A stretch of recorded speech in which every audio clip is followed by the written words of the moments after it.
প্রথমে আমি এখানে কিছু গোটা গরম মশলা বেটে নিয়েছি, তারপরে আমি এখানে শুকনো লঙ্কা কিছুটা বেটে নিয়েছিলাম, তারপরে আদা রসুন পেঁয়াজ বেসিক যেগুলো হয় সমস্ত কিছু আমি বেটে নিয়েছি।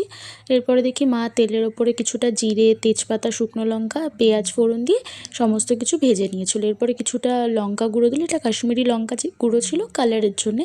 তারপরে কিছুটা টমেটো দিয়ে দিল, টমেটো দিয়ে হালকা ভেজে নিয়ে অল্প পরিমাণে নুন দিয়ে দিল যাতে টমেটোটা গলে যায়।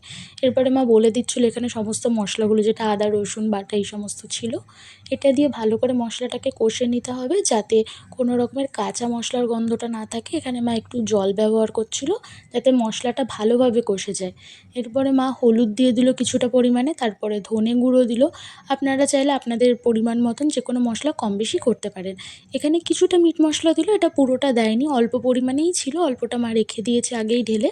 এরপরে কষিয়ে নেওয়ার পর এখানে শুকনো লঙ্কা গুঁড়ো আর যেটা বাটা মশলা আমি যেটা রেখেছিলাম ভাজা, সেটাকে দিয়ে দিল কিছুটা, আর কিছুটা রেখে দিল যখন নামাবে তার ঠিক আগে এটাকে ওপর থেকে দিয়ে দিলে না ভীষণ ভালো একটা গন্ধ বেরোয়।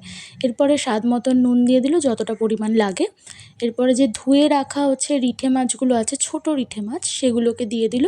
এখানে মা এটাকে ভাজেনি, ছোটো রিঠে মাছগুলো না ভাজলে একটু কেমন গন্ধ লাগে, অনেকের আবার ভাজা ভালো লাগে খেতে, সেটা আপনাদের ওপর ডিপেন্ড করে। আপনি চাইলে ভেজেও নিতে পারেন, ইয়া ফির চাইলে নর্মালি আমাদের মতন এমন করেও করতে পারেন। ভালো করে প্রায় 10-15 মিনিট কষানোর পরে মা এখানে পরিমাণ মতন জল দিয়ে এটাকে ঢেকে দিয়েছিল। প্রায় মাছটা হয়ে এসছে।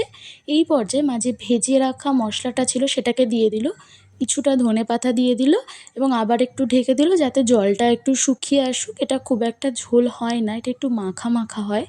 তো এরপরে মা ঢেকে দিল। আপনারা বলবেন যে কেমন হয়েছে দেখতে কালারটা।